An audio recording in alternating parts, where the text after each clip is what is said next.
बारामती आणि राहुरीमध्ये पोटनिवडणुकीसाठी आज मतदान होत आहे।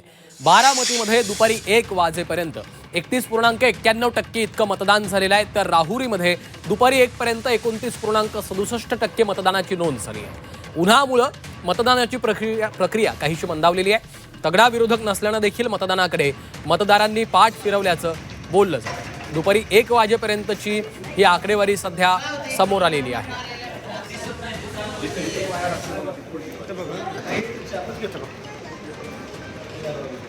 बारामती आणि राहुरीत पोटनिवडणुकीसाठी आज मतदान पार पडतं आहे। बारामतीमध्ये सर्वांचं या पोटनिवडणुकीकडे लक्ष लागलेलं आहे।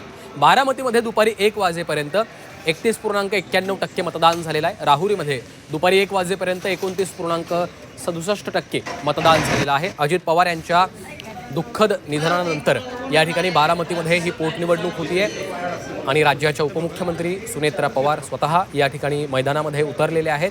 ही निवडणूक बिनविरोध व्हावी यासाठी अनेक प्रयत्न झालेले होते, मात्र तरी देखील काही उमेदवार सुनेत्रा पवार यांच्या विरोधात या ठिकाणी उभे राहिलेले आहेत। त्यामुळे या निवडणुकीकडे आता लक्ष लागलेलं आहे। दुपारी 1 पर्यंत 31.91% मतदानाची तिथे नोंद झालेली आहे।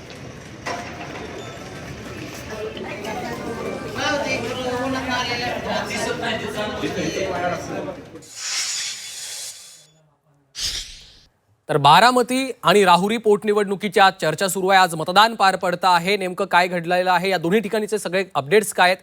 बारामतीमधून चंद्रकांत फुंदे आपल्यासोबत जोडले गेलेले आहेत आणि राहुरीमधून लैलेश बारगजे देखील आपल्यासोबत जोडले गेलेले आहेत। सुरुवातीला चंद्रकांत यांच्याकडे जाऊया। चंद्रकांत, बारामतीच्या पोटनिवडणुकीकडे सर्वांचं लक्ष लागलेलं आहे, मात्र उन्हाचा कडाका देखील आपण पाहतोय वाढलेला आहे। तीव्र उन्हाळा जाणवतोय, त्यामुळे दुपारच्या या काळामध्ये काहीशी मतदानाची प्रक्रिया मंदावण्याची शक्यता वर्तवली जाते। काय नेमकं घडतंय बारामतीत?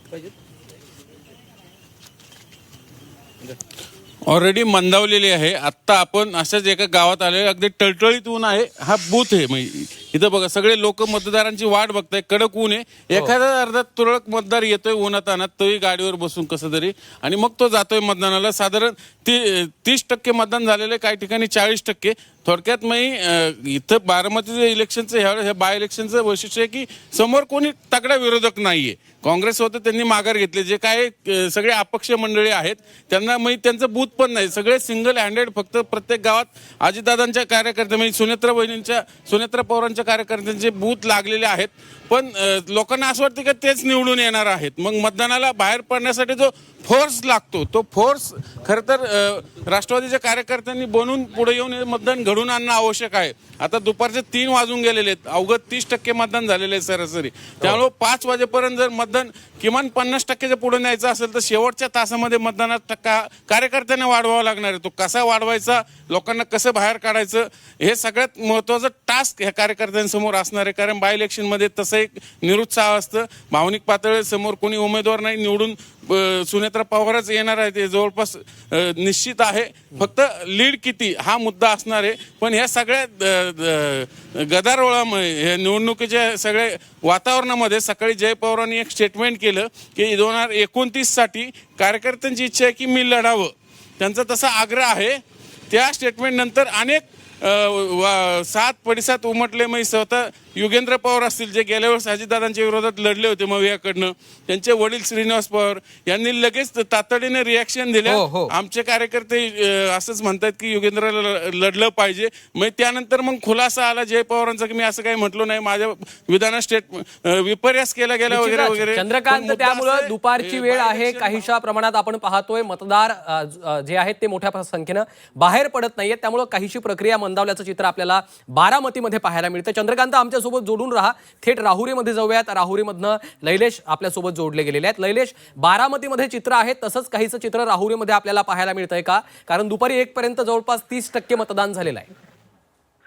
निश्चितच श्रीकांत, राहुरी मतदारसंघामध्ये देखील बारामती सारखीच परिस्थिती आहे। अगदी 30%च्या आसपासच मतदान झालेलं आहे दुपारी 1 वाजेपर्यंत, आणि 3 वाजेपर्यंत याचाही फार मोठा बदल झालेला नसताना अगदी 5 ते 6% मतदानांमध्ये वाढ झालेली असेल।